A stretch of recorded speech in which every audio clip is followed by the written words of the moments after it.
नमस्कार। Question our में आपका स्वागत है। उत्तराखंड सरकार की कैबिनेट की बैठक हुई, लेकिन बैठक में यूसीसी ड्राफ्ट पर चर्चा नहीं हुई। पहले माना जा रहा था कि कैबिनेट में यूसीसी ड्राफ्ट पर मुहर लग जाएगी और 5 फरवरी से शुरू होने वाले विधानसभा सत्र के अगले दिन यानी कि 6 फरवरी को सदन के पटल पर यूसीसी विधेयक को रखा जाएगा। लेकिन शनिवार को ही कैबिनेट की बैठक के बाद सीएम पुष्कर सिंह धामी ने मीडिया कर्मियों से बातचीत की, जिसमें उन्होंने कहा कि यूसीसी ड्राफ्ट का अध्ययन किया जा रहा है। अगली कैबिनेट की बैठक में यूसीसी के ड्राफ्ट पर मुहर लगेगी।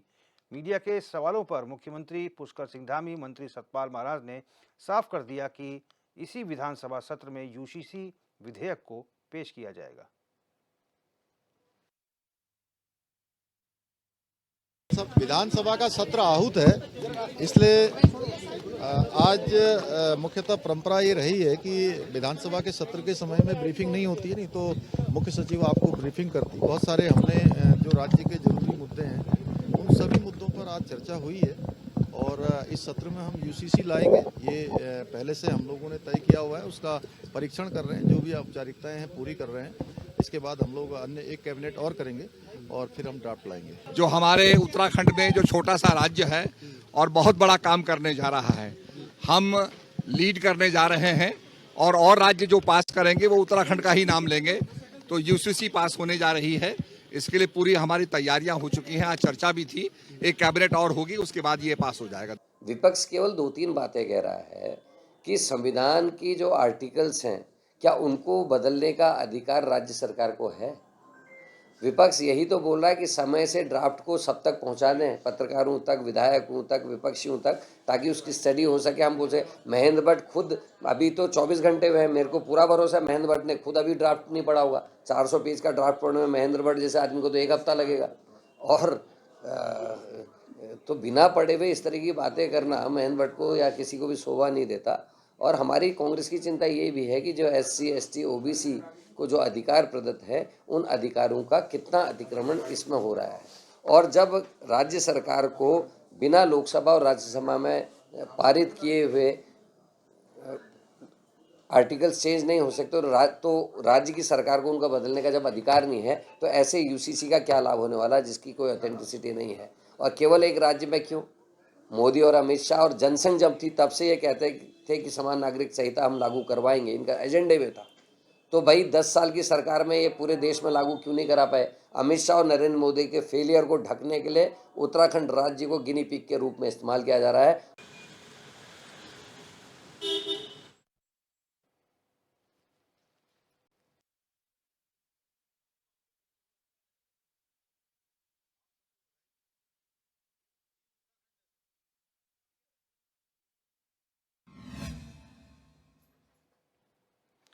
तो 2022 के विधानसभा चुनाव से पहले जब आचार संहिता नहीं लगी थी, तो मुख्यमंत्री पुष्कर सिंह धामी ने यूसीसी को लेकर बड़ा बयान दिया था और ये कहा था कि सरकार अगर प्रदेश में दोबारा बीजेपी की आएगी तो हम यूसीसी लेकर आएंगे। रातों रात सभी जगह डिबेट छिड़ गई कि यूसीसी को लेकर उत्तराखंड इतना अलर्ट क्यों है।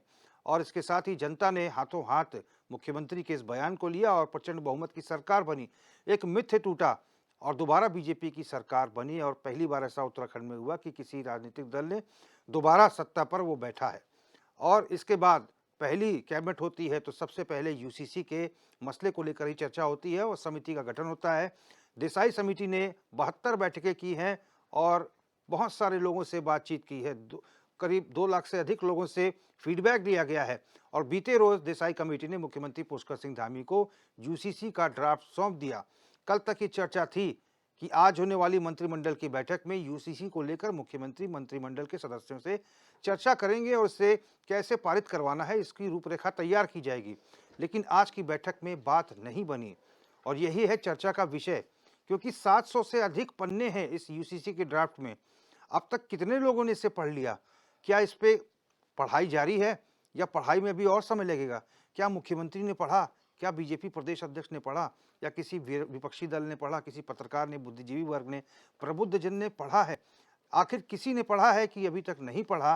क्या इसको पढ़ने के बाद ही इस पर कोई अंतिम निर्णय लिया जाएगा और क्या यही है देरी की वजह? यही चर्चा का विषय है और हमारे तमाम जो पैनलिस्ट हैं हमारे साथ जुड़ चुके हैं। हमारे साथ स्टूडियो में आशीष नौटियाल जी हैं जो वर्चुअली रूप से जुड़े हैं, कांग्रेस प्रवक्ता हैं, और सुभाष झा जी हैं, वरिष्ठ पत्रकार हैं, आप भी हमारे साथ स्टूडियो में जुड़ चुके हैं। दीपक रावत जी हमारे साथ जुड़ गए हैं, यूकेडी नेता हैं, और इसके साथ ही भारतीय जनता पार्टी के प्रदेश प्रवक्ता संजीव वर्मा भी स्टूडियो में हमारे साथ इस चर्चा में जुड़ चुके हैं।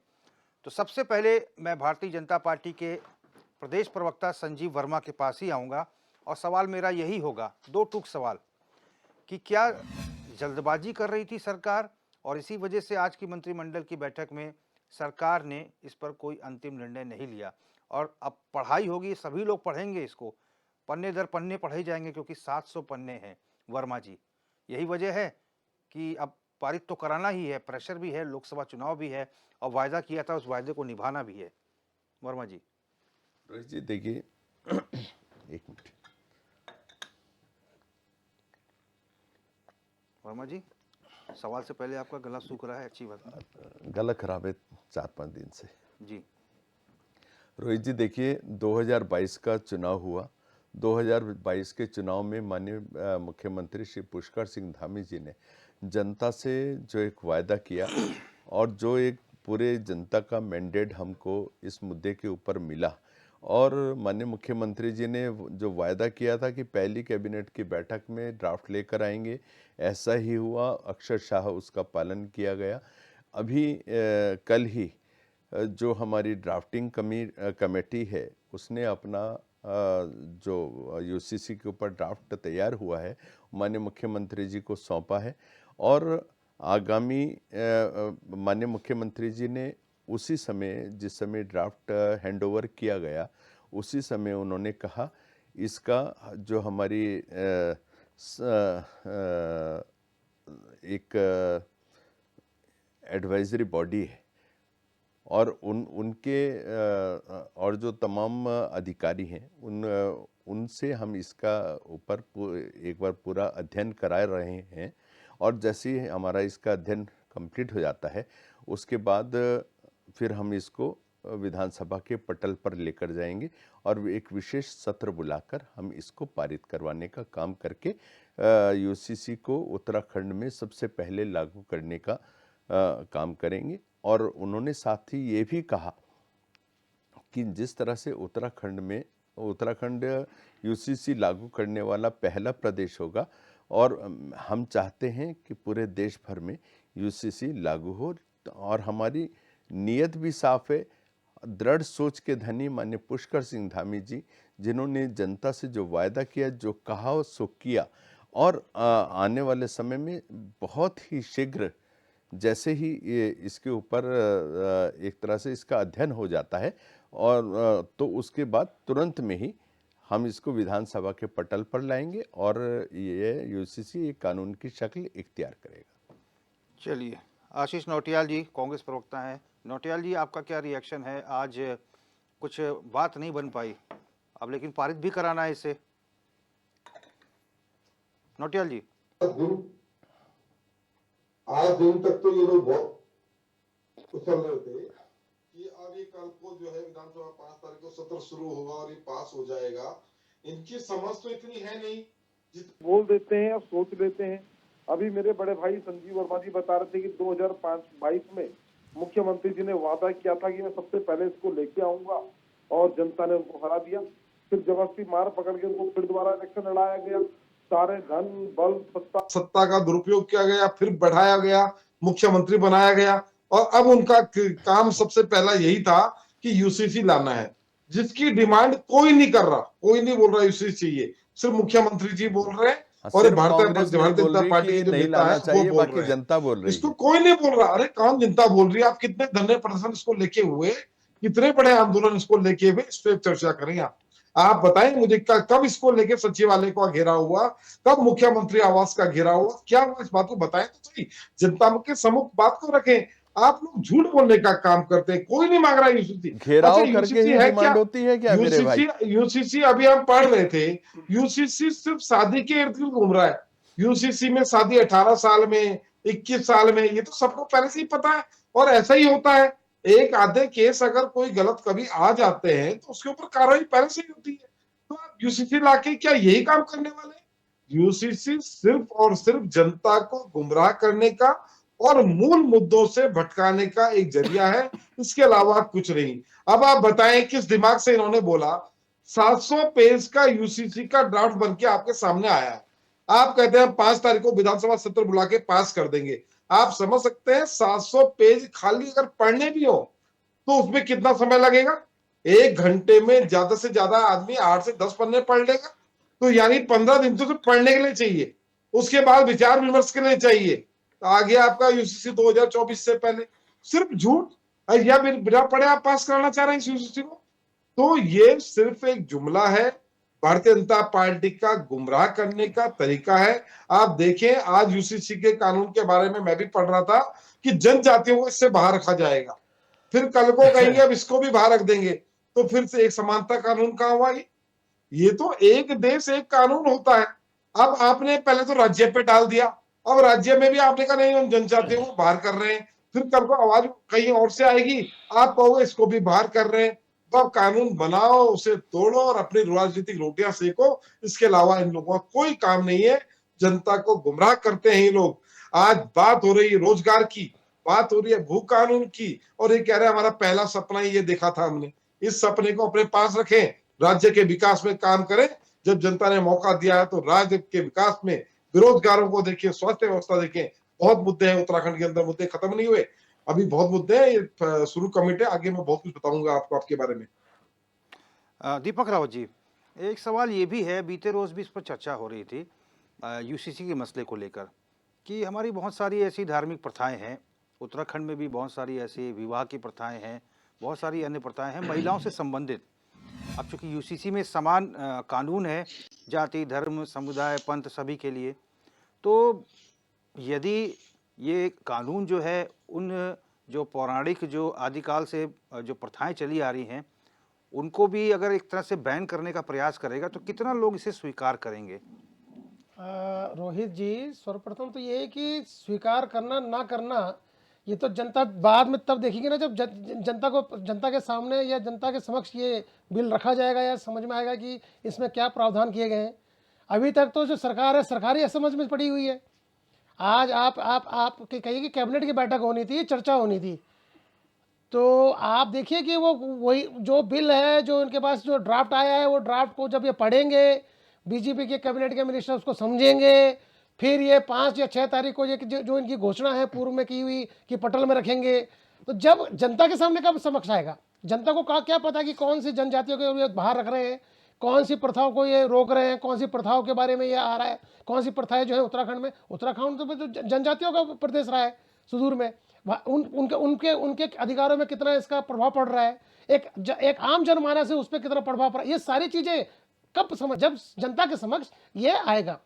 अभी जो जिस तरह के जो समाचार पत्रों के माध्यम से और आप लोग के जो मतलब आपके माध्यम से जो पता चल रहा है, वो तो सिर्फ इसी बारे में पता चल रहा है कि ये जो विवाह संबंधित या विवाह विच्छेद से संबंधित या फिर जो एक महिला के जो अधिकार है उससे उसी तक सीमित नजर आ रहा है।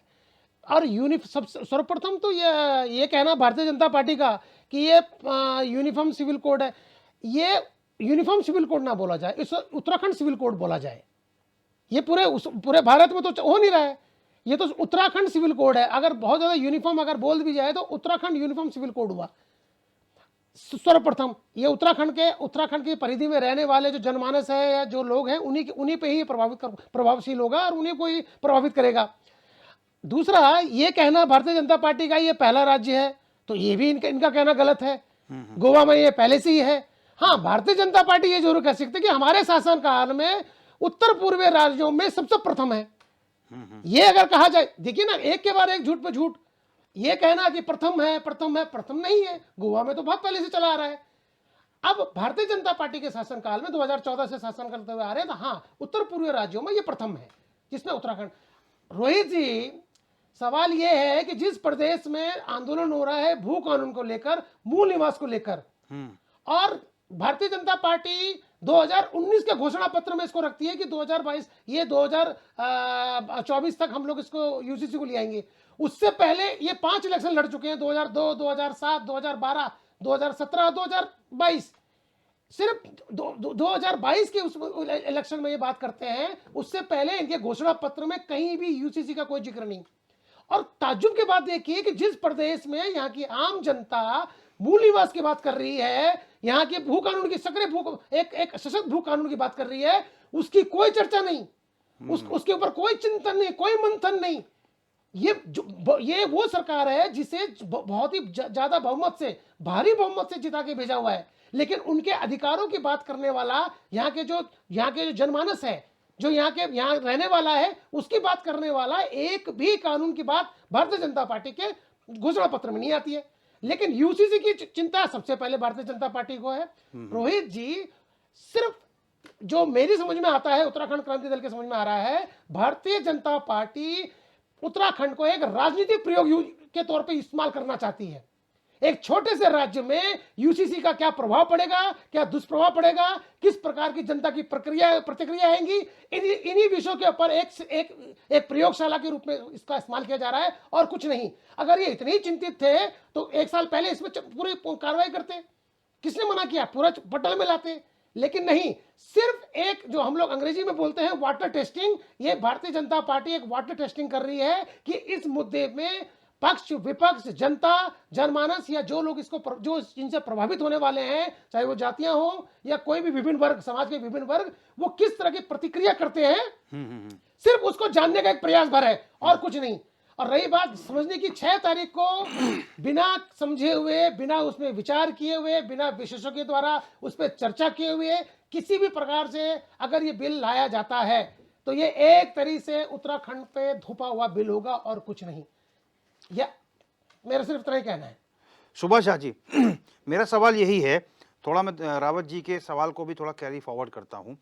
जाहिर तौर पर केंद्र सरकार का थोड़ा इन्वॉल्वमेंट तो रहा ही होगा। ऐसा नहीं है कि मुख्यमंत्री ने 2022 के विधानसभा चुनाव से पहले स्वतः ही अपने आप ही ऐलान कर दिया होगा। कुछ राय मशवरा हाईकमान से हुआ होगा, उसी के बाद वो कल दिल्ली गए थे और प्रेस ब्रीफिंग दिल्ली में हुई थी यूसीसी को लेकर। और सवाल ये है कि क्या 700 पेज पढ़ने में कितना समय लगेगा? क्या सीएम पढ़ पाएंगे? विपक्ष के नेताओं को अभी तक नहीं मिला है, तमाम प्रबुद्ध जनों को नहीं मिला है, ऐसे बुद्धिजीवी वर्ग हैं उनके पास भी नहीं है ड्राफ्ट। ऐसे में एक सवाल ये भी है कि क्या केंद्र सरकार ने, उत्तर प्रदेश इतना बड़ा राज्य है, चाहते तो सीएम योगी नहीं कर सकते थे, उत्तराखंड में ही इसे क्यों कराया गया? और अब जब करवा दिया गया तो इतना समय लग रहा है, और क्या 2 दिन के भीतर ये संभव है कि पूरा का पूरा ड्राफ्ट पढ़ लिया जाए, चिंतन मंचन विचार विमर्श सब कुछ कर लिया जाए? देखिए, मूल सवाल ये है कि ये यूनिफॉर्म सिविल कोड जो उत्तराखंड में लाया जा रहा है, पहली बात तो ये कि भाजपा ने पहले ही घोषणा की थी, मुख्यमंत्री धामी ने, कि हम आएंगे तो हम लाएंगे। तो उन्होंने अपने वादे के अनुसार काम किया। ये गलत है, सही है, ये एक पक्ष है। अब उस पर आते हैं। सवाल है कि ये यूनिफॉर्म सिविल कोड जब यहाँ समान नागरिक संहिता कह लीजिए इसको टूटे फूटे भाषा में मोटे तौर पे, तो सवाल ये उठता है कि यहाँ जितनी जनजातियाँ हैं उनको जो सुविधाएं, उनको जो सहूलियतें या उनके जो सांस्कृतिक ताने बाने हैं, उसका सरकार क्या करेगी? उनको जो सरकार से सहूलियतें मिली है, आरक्षण मिला है, वो उसका सरकार क्या करेगी?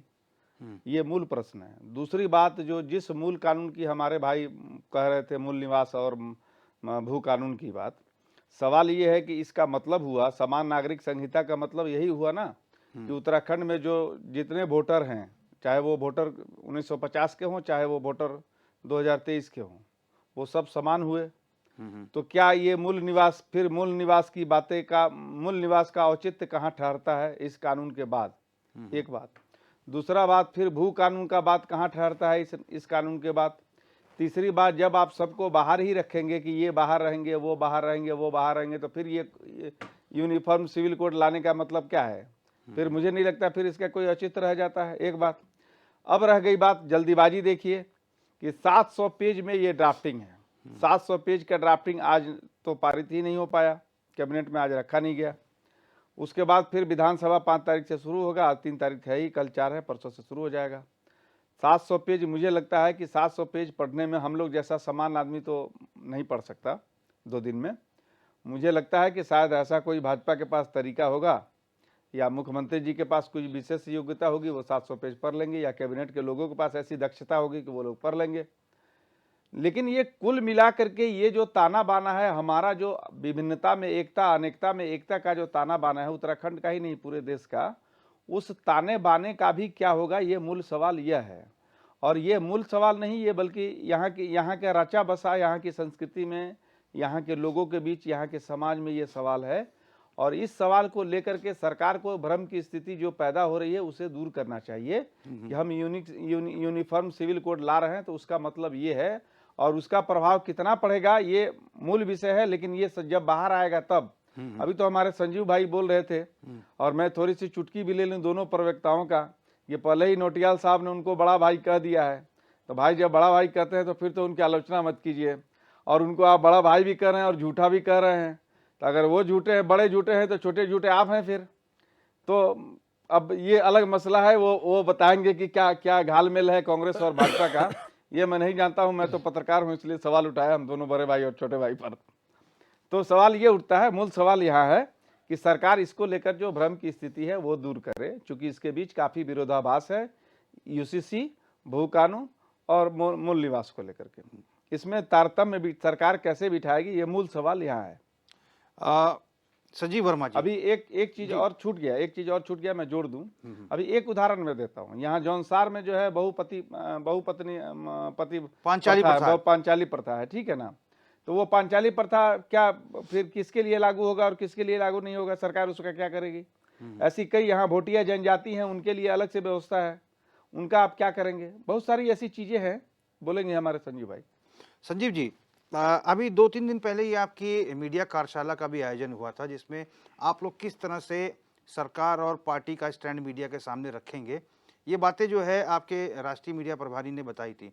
मेरा सवाल ये है कि चूंकि अभी सरकार ने भी ड्राफ्ट नहीं पढ़ा है 700 पेज का, यदि ये सदन में पेश हो जाता है, पारित हो जाता है, और पत्रकार आपसे सवाल पूछते हैं, तो आप कैसे समझाएंगे? क्योंकि 700 पेज पढ़ने में तो अभी हमको भी बहुत समय लगेगा, आपको भी बहुत समय लगेगा। रोहित जी देखिए,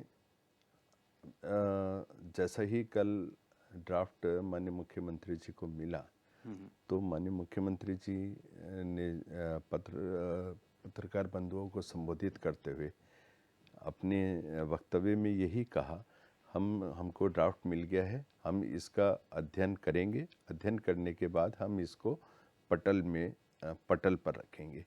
तो जिस तरह से हमारे विपक्षी भाई लगातार एक बात बोल रहे हैं कि आपको जल्दबाजी क्यों, कल तक जब तक ड्राफ्ट नहीं आया था, जब तक ये कहते देरी क्यों।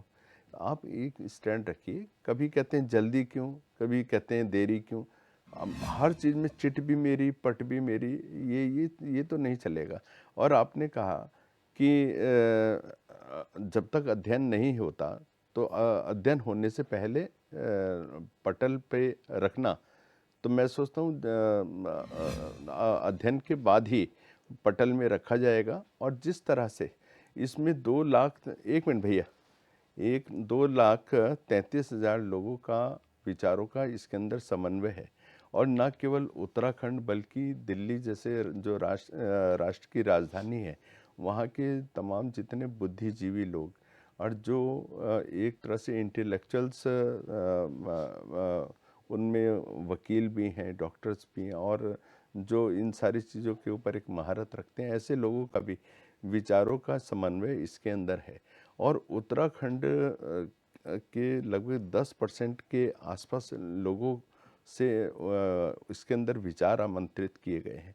तो एक तरह से सभी के विचारों का समन्वय और सामंजस्य इस यूसीसी के अंदर है। और मैं सोचता हूँ कोई भी हितधारक इससे किसी भी उसमें प्रभावित नहीं होगा। इस बात का भी सरकार पूरी तरह से ध्यान रख रही है, और किसी के भी हितों मतलब सबके हितों की रक्षा करना भी सरकार का कर्तव्य है, और सरकार इसमें पूरी तरह से पारंगत है, और उसी हिसाब से सरकार आगे काम भी करने वाली है। और मैं सोचता हूँ जो आप लोगों के अंदर यदि कोई भ्रम का स्थिति है, भ्रम का वातावरण, तो उसे दूर कर लेना चाहिए, और उस काम को भी जब इसका अध्ययन होगा और पटल पे रखा जाएगा, तो पटल में इसके ऊपर बहस भी होगी, सब चीज़ होगी। और मैं सोचता हूँ ये आरंभ है, इसका स्वागत करना चाहिए। उत्तराखंड पहला ऐसा राज्य बन रहा है, उत्तराखंड नंबर 1 की स्थिति में आ रहा। आपको तो प्रसन्न होना चाहिए, आपको प्रसन्न होना चाहिए देखिए कि संजीव वर्मा जी, सवाल यही है ना, जी सवाल यही है कि अभी तो यहाँ के जो वरिष्ठ न्यायाधीश हैं उन्होंने भी नहीं पढ़ा है, अब उनको पढ़ने में भी, समझने में भी बहुत समय लगेगा। ऐसे तमाम बुद्धिजीवी वर्ग हैं, उनको पढ़ने में समय लगेगा। सुभाष झा जी हैं, आशीष दीपक रावत जी हैं, आशीष नौटियाल जी हैं, इन तमाम लोगों को पढ़ने में समय लगेगा, हमको भी पढ़ना पड़ेगा। रोहित जी, हम जब कॉलेज में हुआ करते थे और जो कुछ छात्र जो पूरे साल भर नहीं पढ़ते थे और साल भर पढ़ने के बाद जब एग्जाम टाइम आता था परीक्षाओं का, तो एक कुंजी नाम की कोई पत्रिका निकलती थी, कुंजी, पूरे किताब को पढ़ने के लिए, जिसके कुछ महत्वपूर्ण अंशों को अगर आप पढ़ लें तो मोटा मोटा आप समझ जाएंगे कि पूरे पूरी किताब का सार क्या है। तो मैं तो आपके माध्यम से हमारे भारतीय जनता पार्टी के प्रवक्ता जी से पूछूंगा कि हमारे जो मुख्यमंत्री जी हैं वो तो कल ही से अध्ययन में लग गए होंगे, क्योंकि 7 तारीख को उनको जवाब देना है, तो उससे पहले थोड़ा उनको समझ में आना चाहिए। अब ये तो मुश्किल है कि उनको जहाज से दिल्ली भी जाना है, जब वापस भी आना है, वीआईपीओ से मिलना भी है और उसी समय उस जो ड्राफ्ट है उसको पढ़ना भी है। तो व्यक्तिगत ना ले, मैं सिर्फ ये जानना चाहता हूँ, अगर कोई कुंजी है तो वो विपक्ष को भी उपलब्ध करवा दे ताकि हम भी उसको पढ़ लें, समझ लें। इस तरह की कोई कुंजी अगर दिल्ली में उपलब्ध हो गई हो या यहीं पर बना दी गई हो कि उसका सार पढ़ना, तो हम पढ़ लेंगे, हम भी समझ लेंगे, हमारे आशीष नौटियाल जी भी पढ़ लेंगे, हमें आसानी हो जाएगी, हम भी समझ लेंगे कि भारतीय जनता पार्टी का ड्राफ्ट क्या है, क्या उसमें कमियां हैं, जिसमें जो कमियां होंगी जो हमें लगेंगी हम उसे बता देंगे। यदि कोई इस तरह की कुंजी हो तो जरूर बताएं हमें। रोहित जी, ये तमाम वही विपक्ष है जिस समय हम सुझाव के लिए जनता को और तमाम विपक्षी पार्टियों को आमंत्रित कर रहे थे कि आपके पास यदि कोई सजेशन है, कोई सुझाव है, कोई सकारात्मक विचार है तो आइए और इस पे सुझाव दीजिए। और उस समय तमाम ये विपक्ष, उसमें कांग्रेस हो, यूकेडी और तमाम आम आदमी पार्टी हो, ये एकदम से वहाँ से भाग खड़े हुए और इन्होंने पूरे जो सुझाव कार्यक्रम का पूरी तरह से इसका बॉयकॉट किया। अरे अब आप लेके आ गए ना, पटल में रख दिया ना आपने, आपके पास पूरी तरह से बॉयकॉट किया। अरे आप श्रीमान जी, आपके पास यदि सुझाव थे तो उस समय क्यों नहीं दिया? उस समय क्यों नहीं दिए आपने? क्यों नहीं दिए आपने? आपकी मंशा साफ नहीं थी ना, आपकी मंशा साफ नहीं थी, मंशा साफ नहीं थी। 700 पेज का ड्राफ्ट ऐसी, अरे मेरे भाई, आपके पास आज भी कोई सुझाव है तो दीजिए ना, आज भी सुझाव दीजिए ना, यदि है तो। चिल्लाने से कुछ नहीं होता। आप केवल और केवल भ्रम का वातावरण पैदा करना चाहते हैं, 700 पेज के केवल और केवल भ्रम का वातावरण पैदा करना चाहते हैं, उत्तराखंड को बदनाम करना चाहते हैं। आप वही हैं जो चाइना, जो दिल्ली दूर चाइना पास की, दिल्ली दूर चाइना पास की बातें करते थे, वही कम्युनिस्ट लोग हैं। आप चले जाते हैं संजीव जी, आप चाइना कहाँ जा रहे हैं? उत्तराखंड में। अच्छा, हरीश रावत जी का एक कल बयान, बहुत सिंपल, बहुत, अगर मेरा कहने का मतलब है ये वास्तविकता में नहीं, ये पॉसिबल नहीं है कि 700 पेज का जो ड्राफ्ट है उसे 3 या 4 दिन में पढ़ा जा सके।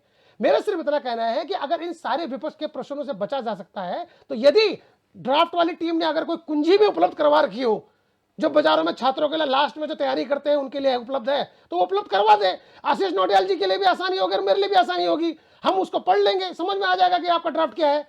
लेकिन अगर बिना कुंजी के, बिना किसी सहायता के 700 पेज का ड्राफ्ट अगर आप पढ़ रहे हैं और 5 तारीख को आपने जिद पकड़ रखी है कि 6 तारीख को हमने उसको सदन में रखना ही रखना है, तो आप ये बताइए ना, हम व्यवहारिकता की बात कर रहे हैं। जब सदन के पटल पे जब ड्राफ्ट आएगा, जब सदन के पटल पे ड्राफ्ट आएगा तब बहस का मौका भी मिलेगा। उस समय तो आप उसे पास करा देंगे, बहस का मौका भी मिलेगा। आप देखिए, सदन में तो आप उसे पास करा देंगे, पर विपक्ष की चर्चा के विषय के लिए कुछ तो रखिए। यहाँ जो पत्रकार महोदय हैं उन्हीं के पास अवेलेबल नहीं है, विपक्ष के पास अवेलेबल। आप उसको पास कराइए, आपके बिल का विरोध कौन नहीं कर रहा है, लेकिन उस बिल को जिस तरीके से जल्दबाजी चलाया जा रहा है। जल्दबाजी किस बात की है? हर चीज में राजनीति क्यों करते हो? हर चीज में राजनीति क्यों करते हो? आदत बन गई है आप लोगों की राजनीति करने की। मूल निवास हम देंगे, मुख्यमंत्री जी ने स्टेज में मंच में बोला कि मूल निवास भारतीय जनता पार्टी देगी। मूल निवास के लिए कांग्रेस को, मूल निवास के लिए कांग्रेस को लाइए कटघरे में। ये मूल निवास कांग्रेस की सरकार में बंद किया गया था। उत्तराखंड क्रांति दल होने के प्रवक्ता होने के नाते मैं सिर्फ ये जानना चाह रहा हूँ, मुख्यमंत्री ही मन से बोल रहे हैं भैया मूल कानून हम उत्तराखंड देंगे, क्रांति दल को अच्छे मूल से निवास जानते हम हैं। देंगे, जब और भाजपा की यूनिफॉर्म सरकार सिविल कोड आती हम है तो देंगे। उसमें ये पहुंच कैसे जाते हैं, possible है? जब कांग्रेस ये की संभव सरकार कैसे आती है है? तो वहां पहुंच जाते संजीव जी, ये हैं, possible मंत्री कैसे है? पद का पूरा आप मुझे आनंद बताइए ना। लेते हैं और और उसके बाद उन्हीं को आप गलियाने का खुद काम पढ़ के नहीं करते आ रखे हैं। हैं। अरे आप भैया देखिए, आपका आप चाल भी नहीं पढ़ के चरित्र आ रखे चेहरा हैं। और हम पूरे चर्चा कर रहे हैं उत्तराखंड इस की विषय के जनता ऊपर। के आप मुझे सामने बताइए है, ना, संजीव इसीलिए जी, आज जीरो पे हैं आप, संजीव जी, इसीलिए जीरो पे हैं जीरो में रहने श्रीमान जी, दीजिए। और आने वाले 20 सालों दीपक रावत में जी, जीरो पे ही रहने वाले हैं। संजीव वर्मा जी, एक सवाल मेरा भी ले लीजिए। कल हीरो है छप्पन वोट हरीश रावत जी हम का तो काम करते हैं ना, धरातल पे काम करते हैं मेरे भाई, धरातल पे काम करते हैं, विकास करते हैं, जनहित के काम करते हैं, जनता के सुख दुख में साथ खड़े होते हैं। संजीव जी को मेरी बात समझ में नहीं हरीश रावत जी का एक बयान था कल, विषय नहीं है। हरीश रावत जी का एक बयान था कि अगर भगवानपुर से सटा हुआ छुटमलपुर है जो कि उत्तर प्रदेश में है, अगर छुटमलपुर की कोई लड़की जो है विवाह के बाद भगवानपुर आती है उत्तराखंड में, तो उसके ऊपर कौन सा कानून एप्लीकेबल होगा, ये सवाल पूछा है सरकार से उन्होंने। बिल्कुल निश्चित रूप से पूछा है। ये समस्या क्या है कि ये विषय नागरिकता के ऊपर आ गया है।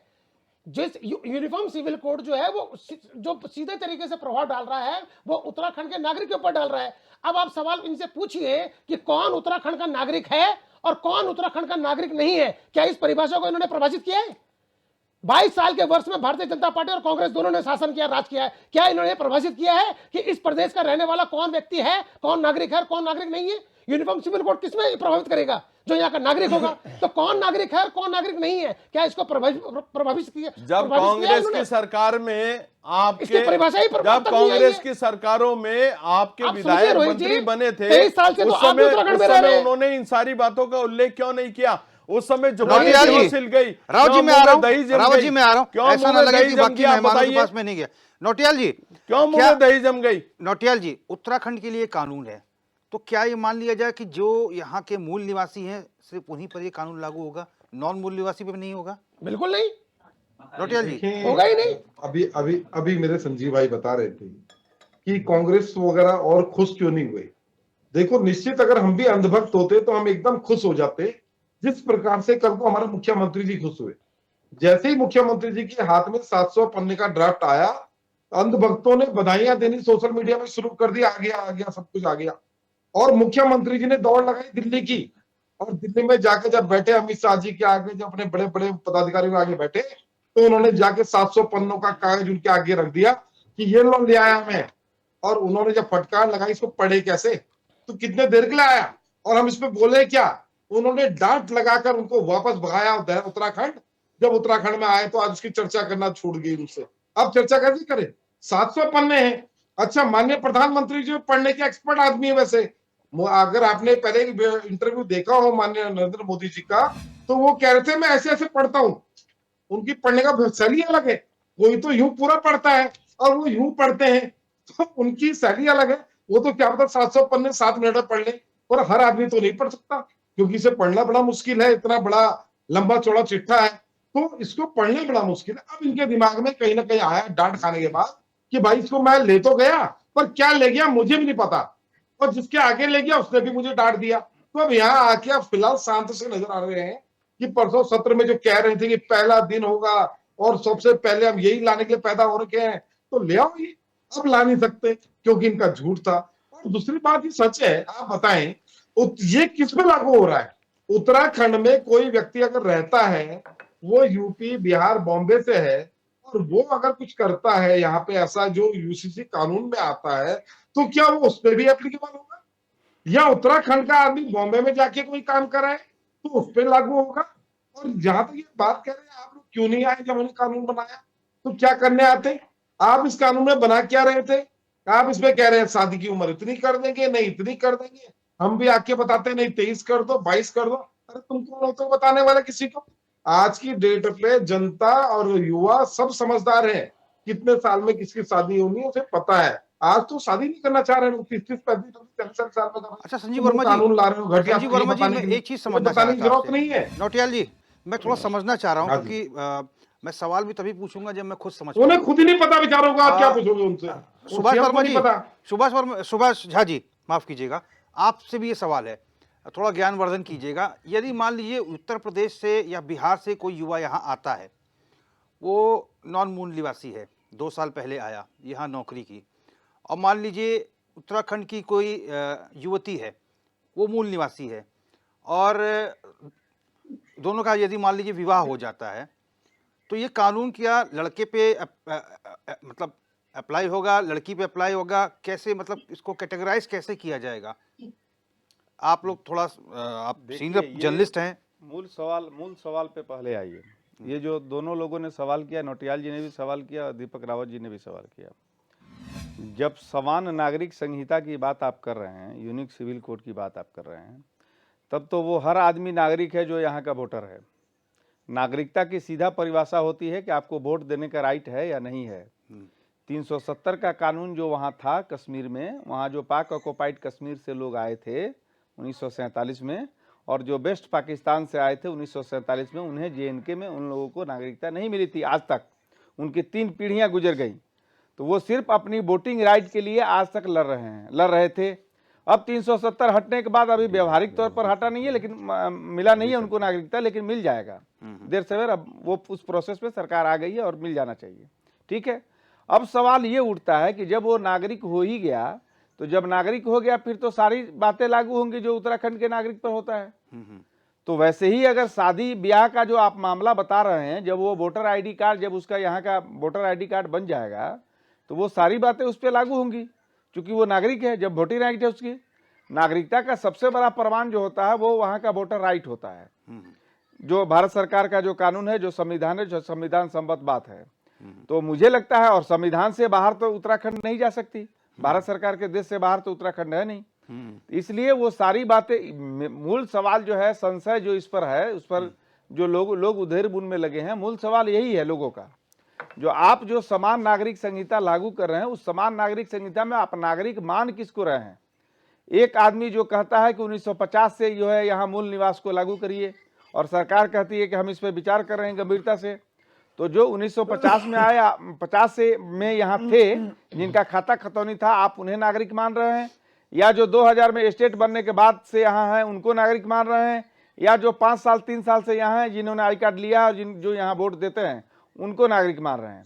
ये सारी बातें मुझे लगता है कि संजीव भाई को भी, झूठ क्यों बोलना, अब संजीव भाई चूंकि प्रवक्ता हैं तो भाजपा की वकालत करेंगे, लेकिन मुझे लगता है कि संजीव भाई को भी अभी यूनिक सिविल कोड के बारे में, उसकी ड्राफ्टिंग के बारे में जानकारी, अच्छा, एक थोड़ा मार्गदर्शन और करिएगा झा साहब। अभी उतना ही पता है जितना दूसरे लोगों को पता है। जैसे मान लीजिए कोई युवा आता है, जैसे मान लीजिए जो मैंने सवाल किया था 2 साल पहले युवा वाला, मान लीजिए उस युवा ने यहाँ पे वोटर आईडी कार्ड नहीं बनवाया है, तो वो क्या कानून उसके ऊपर लागू होगा? नहीं, वो कानून उसके ऊपर लागू नहीं होगा, उसके बच्चे के ऊपर फिर लागू होगा। रोहित जी आप ही के सवाल को थोड़ा सा और विस्तृत रूप देता हूं मैं। जो समाचार पत्रों के माध्यम से पता चला है उसमें ये है कि विवाह पूर्व अगर कोई स्त्री या पुरुष साथ रहते हैं तो उन्हें लोकल जो पुलिस थाना है उसमें अपने आप को बताना पड़ेगा कि हम साथ रहते, हमने शादी नहीं करी है। अब देखिए विडंबना, जो देखिए यदि यूपी का कोई आदमी आके उत्तराखंड की किसी स्त्री के साथ रहता है और अगर कुछ गलत हो जाए तो लागू उस पर है कि नहीं है, क्योंकि उत्तराखंड की स्त्री तो यहाँ है। और यही मान लीजिए, इसको 22 वर्ष कर लीजिए, अगर वो बाहर जाती है यूपी से बाहर और यूपी के बाहर के किसी पुरुष के साथ या पुरुष किसी महिला के साथ इस तरह की चीजें करता है, संबंधित वो करता है और उस संबंध को ओपन नहीं करता है, तो ये विषय वहीं से तो आए। हमारे बहुत से डाउट्स हैं, ये सारे डाउट कब क्लियर होते हैं? यदि हमने पढ़ा होता है कि कौन सी परिस्थितियों में लिव इन रिलेशनशिप में रहने वाले जो प्रभावित हो रहे हैं उनको उनको उसके दायरे में आ रहे हैं और कौन नहीं आ रहा है। अच्छा, एक चीज और भी है, ये उसी में मान लीजिए एक युवा उत्तर प्रदेश से आया है और एक युवती पंजाब से आई है पढ़ने के लिए, और दोनों लिव इन रिलेशन में रह रहे हैं, दोनों यहाँ के नागरिक नहीं है, तो क्या कानून उन पे होगा? उन पे बिल्कुल नहीं होगा। क्यों होगा? वो यहाँ पर आके क्या उन्हें रजिस्ट्रेशन कराना होगा? मैं वही तो कह रहा हूं, क्यों होगा उन पे? क्योंकि बाध्यता तो है। देखिए यूनिफॉर्म सिविल कोड अगर उत्तराखंड, देखिए सब सर गलत कह रहा हूं, बिल्कुल। देखिए रोहित जी सर्वप्रथम ही समझ लीजिए कि यूनिफॉर्म सिविल कोड जो प्रभावित करेगा वो यहाँ के परिधि में रहने वाले लोगों पे। यहाँ के सरकार, मूल सवाल ये है कि सरकार यहाँ की नागरिक किसको मानती है, मूल बात यहाँ है। ब्याह होने के बाद वो लड़की तो यहाँ की नागरिक है, अगर दूसरे प्रदेश में उसकी आईडी बन जाती है तो उसके बाद वो इस राज्य की भी नागरिक नहीं रह गई व्यवहारिक तौर पे और संवैधानिक तौर पे भी। लेकिन बावजूद इसके अगर आप उसको नागरिक मानते हैं तो ये नागरिकता उस लड़की की ही मानी जाएगी, उस लड़की का नहीं कैसे मेरा माना जाएगा? सवाल कुछ और था जहाँ सर। मेरा सवाल ये है कि एक लड़का मान लीजिए उत्तर प्रदेश से आता है पढ़ने के लिए, हायर एजुकेशन के लिए, और एक लड़की पंजाब से आती है पढ़ने के लिए, हायर एजुकेशन के लिए। दोनों यहाँ के नागरिक नहीं है, 3 साल उन्हें पढ़ाई करनी है, और मान लीजिए दोनों लिव इन रिलेशन में रहना चाहते हैं, दोनों यहाँ के नागरिक नहीं है, तो क्या उन्हें भी रजिस्ट्रेशन करवाना पड़ेगा? देखिए रोहित जी, इन्हीं सब तो मैं थोड़ा समझना चाह रहा हूँ। रोहित जी देखिए, रोहित जी, कानून में क्या प्रावधान सरकार ने किया है यूसीसी में, ये तो हम नहीं जानते, लेकिन आज के हिसाब से ये बातें उस पर लागू नहीं होंगी। रोहित जी देखिए, यूनिफॉर्म सिविल कोड है ना, मैं पहले ही बता चुका हूं कि ये उत्तराखंड यूनिफॉर्म सिविल कोड है, जो सिर्फ उत्तराखंड की परिधि में रहने वाले, परिक्षेत्र में रहने वाले जो लोग हैं उसको प्रभावित करेगा, चाहे वो सीधा करे या किसी और रूप में करे, पर करेगा। अब सवाल यह है कि उत्तराखंड की परिधि में रहने वाले कौन से लोगों को प्रभावित करेगा। यहां पर जब ये विषय आता है तब नागरिकता का विषय यहां पर उत्पन्न होता है। नागरिकता के विषय के ऊपर भारतीय जनता पार्टी को यह स्पष्ट करना पड़ेगा, जो झा जी पहले बोल चुके हैं। उत्तराखंड क्रांति दल बोलता है कि यहाँ के लोग नागरिकता को, हम उनको मूल निवास उनको मानते हैं जो 1950 से आए। कुछ लोग का मानना है कि जिस दिन ये प्रदेश बना उस प्रदेश के बाद जो लोग यहाँ पर थे उनको मानते हैं, और कुछ ऐसी स्थिति में है जो प्रदेश बनने के बाद यहाँ पर अपना जीवन यापन करने के लिए या विभिन्न कार्य करने के लिए यहाँ पर आए। लेकिन सदन के पटल पर जब ये आ जाएगा तो उसके बाद फिर विवाद नहीं होगा इस पे। मैं इसी विषय पर तो आ रहा हूँ, ये सारे विषय कब आएंगे? अब भारतीय जनता पार्टी कितना सेफ चीज गेम खेल रही है। मैंने कहा ना, ये सिर्फ एक राजनीतिक प्रयोग है और कुछ नहीं है। अब 6 तारीख को, 5 तारीख को आप और हम लोग यहाँ पर विभिन्न चैनलों के माध्यम यहाँ पर इसमें डिस्कशन करने में लगे हुए हैं, लेकिन हमें कुछ नहीं पता है कि उस ड्राफ्ट में नागरिकता के विषय पे क्या बात रखी गई है, किस पे ये लागू होगा, किस पे नहीं लागू होगा, किन विषयों पे लागू होगा, किन परिस्थितियों में लागू होगा, इसके बारे में आपको हमें कोई भी जानकारी नहीं है। और विडंबना देखिए कि 6 तारीख को जब ये पटल में आएगा तो आपके बात भारतीय जनता पार्टी से पास भी करा देगी, उसके बाद तो आपको सिर्फ इसको जो झेलना पड़ेगा, या अगर आप इसको सहमत हो तो असहमत हो तो असहमति की कोई जगह होगी नहीं, सहमत रहना पड़ेगा, क्योंकि सरकार द्वारा ये पारित हो चुका होगा। मुझे लग रहा है न्यायपालिका को भी इसमें काफी अध्ययन करना पड़ेगा तमाम चीजें। संजीव जी, हाँ जी, आप अपना पक्ष रखें। रोहित जी देखिए, जो कानून के विशेषज्ञ हैं और तमाम बुद्धिजीवी वर्ग, अभी जैसे मैंने पहले भी कहा, इसका अध्ययन होगा, और अध्ययन होने के बाद जब पटल पे रखा जाएगा तो पटल में ये तो है नहीं कि रखा और एकदम से पारित हो गया, वहाँ पर बहस भी होगी, तमाम विपक्ष और पक्ष के सामने ये बात आएगी, इसमें क्या क्या है, सारी चीज़ें विधानसभा के पटल में सबके सामने रखी जाएंगी। तो वहाँ पर यदि इसमें किसी बिंदु पर किसी को आपत्ति होती है, उसमें कुछ संशोधन की गुंजाइश होती है, तो मैं सोचता हूँ संशोधन का भी शायद कोई प्रावधान। लेकिन संजीव जी, 700 पन्ने पर कैसे बहस हो पाएगी, यही तो सवाल है। रोहित जी, ये प्रश्न बिल्कुल जायज मैं पूछ रहा हूँ आपसे, कैसे बहस होगी? रोहित जी सुनिए, 700 पन्ने हैं, कई इस तरह के प्रावधान आए जिनमें हजार पन्ने भी हुए, लेकिन कई बार उसकी भी कुछ ना कुछ व्यवस्था बनी होगी, कोई ना कोई व्यवस्था बनी होगी, और उसी व्यवस्था के अनुरूप मैं सोचता हूँ सबके सामने आएगा, सबको विश्वास में लेके। और अभी तक मैंने जैसे पहले भी कहा, इसमें तमाम वर्गों का, उनके विचारों का, सुझावों का समावेश है।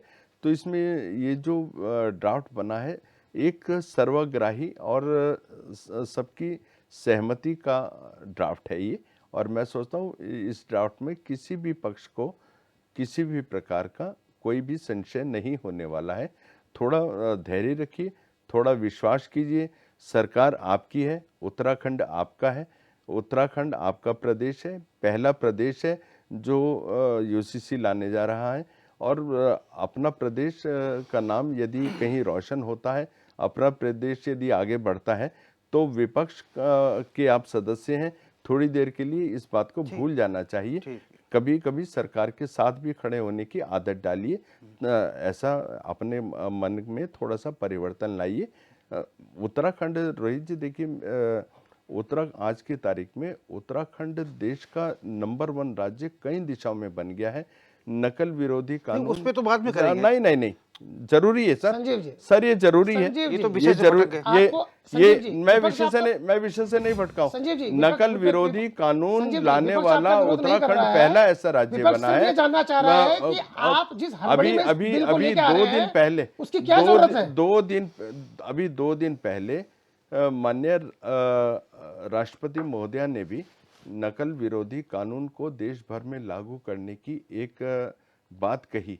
तो ऐसी स्थिति में उत्तराखंड का जो नकल विरोधी कानून है एक तरह से पूरे देश नकल में विरोधी यहाँ पे कहाँ से आ गए? पूरे देश में एक नजीर बनने जा रहा है। तो यूसीसी पे पूरे कर देश में उत्तर नजीर प्रदेश बनने में जा रहा कल्याण है। सिंह कब और लिया था उसी नकल विरोधी कानून? झाजी चलिए जरा संजीव बताइए, जी, संजीव जी संजीव जी, को उसी गिन के- उसी ये नकल विरोधी कानून उत्तर उसी प्रदेश में प्रकार- कल्याण सिंह उसी कब इनके लिया प्रकार था? 7 मिनट बचे हैं, फाइनल कमेंट का समय हो गया। फाइनल उसी कमेंट विषय कहाँ से बात करते हैं? भटक जाएगा विषय विषय विषय विषांतर मत होइए। संजीव संजीव जी, जी, नोटिस विषांतर नहीं मत समझा। होइए। रोहित जी अंकिता उसी अंकिता प्रकार से भंडारी कांड के वीआईपी का नाम नहीं बताने में भी उत्तराखंड नंबर 1 है, ये भी कहिए ना।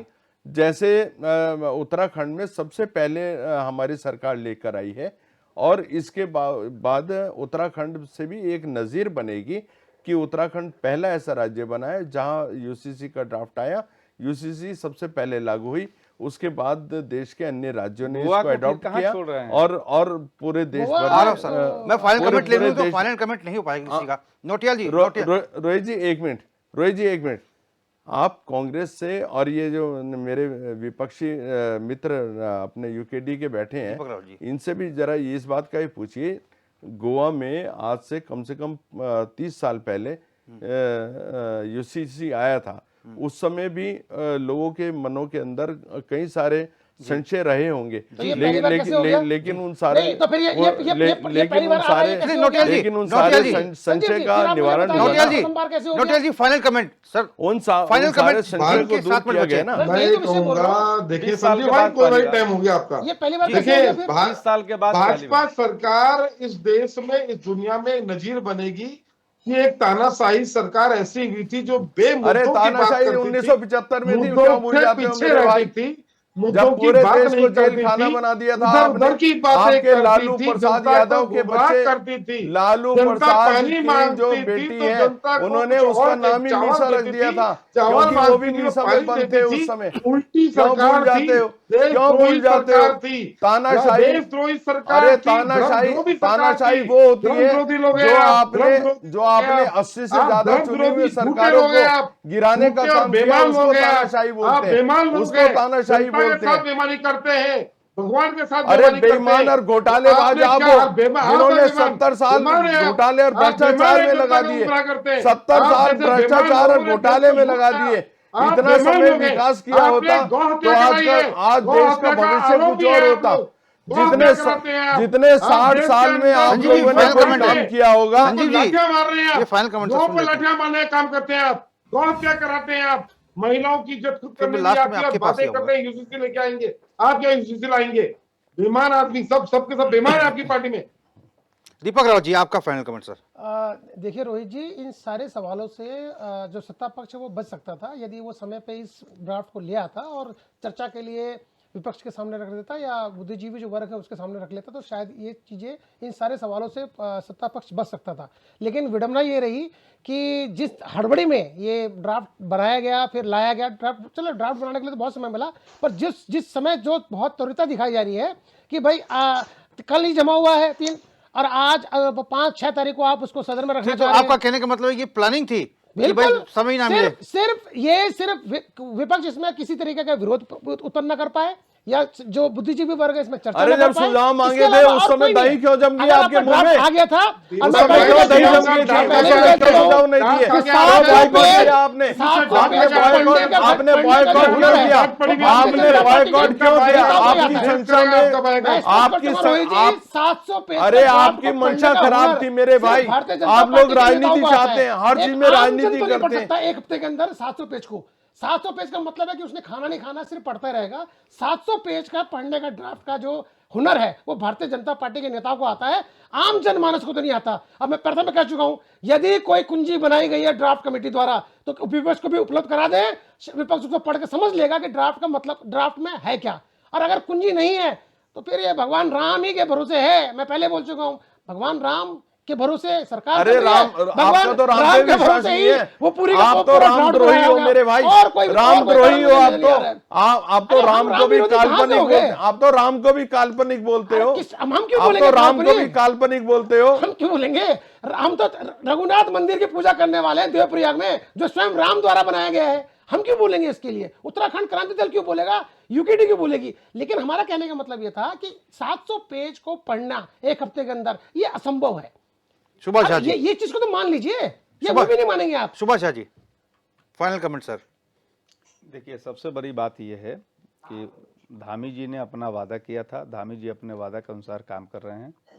एक बात, हाँ, इसको लेकर के जो विरोधाभास है भू कानून और मूल निवास को लेकर के, या लोगों के बीच जो संशय है, सरकार को चाहिए था कि इससे पहले लोगों को विश्वास में लेती, बुद्धिजीवियों को विश्वास में लेती, दूसरे पार्टियों के यहाँ के जनमानस को विश्वास में लेती, और पारित करने से पहले एक बहस होता तो वो मेच्योर्ड होकर के आता। इसलिए कि ये उत्तराखंड के लिए बहुत बड़ा टर्निंग पॉइंट बनने वाला है ये कानून, अगर लागू हुआ ईमानदारी से तो। चलिए संजीव वर्मा जी, आप सभी सवालों का जवाब दे दीजिए, एक मिनट आपके पास सर।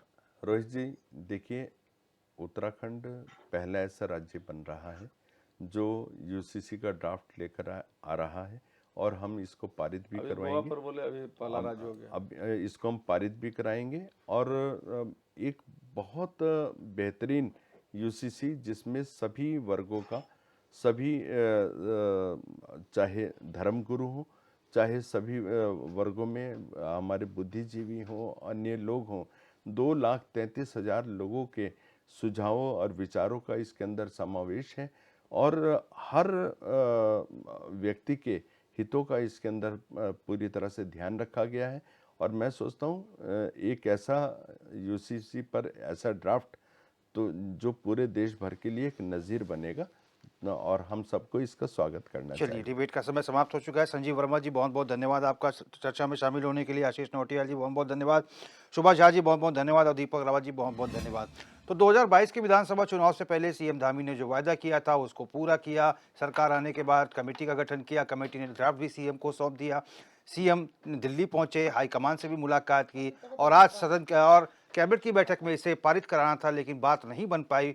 विपक्ष आरोप लगा रहा है कि इतना लंबा चौड़ा 700 पेज का जो पूरा आकलन है, कैसे जब सरकार नहीं कर पा रही तो आम लोग कैसे कर पाएंगे। पूरी प्लानिंग के तहत सरकार ने गोटियां बिछाई हैं, और इसीलिए सरकार की पूरी मंशा है कि सत्र के अवधि के दौरान ही बैठक कर इसको पारित करा लिया जाए, ताकि विरोध भी ना हो, सांप भी मर जाए और लाठी भी ना टूटे। और वहीं सत्ता पक्ष का कहना है कि 233 लाख लोगों से बातचीत की गई है, 72 बैठकें हुई हैं, तमाम चीज़ों को ध्यान में रखकर बनाया गया है। लेकिन अब जब ये ड्राफ्ट खुलेगा और 700 पन्नों से जो ये निकल के जिन्न बाहर आएगा, तो वो किस रूपरेखा में होगा और कैसा उसका रूप होगा, ये भविष्य के गर्भ में है।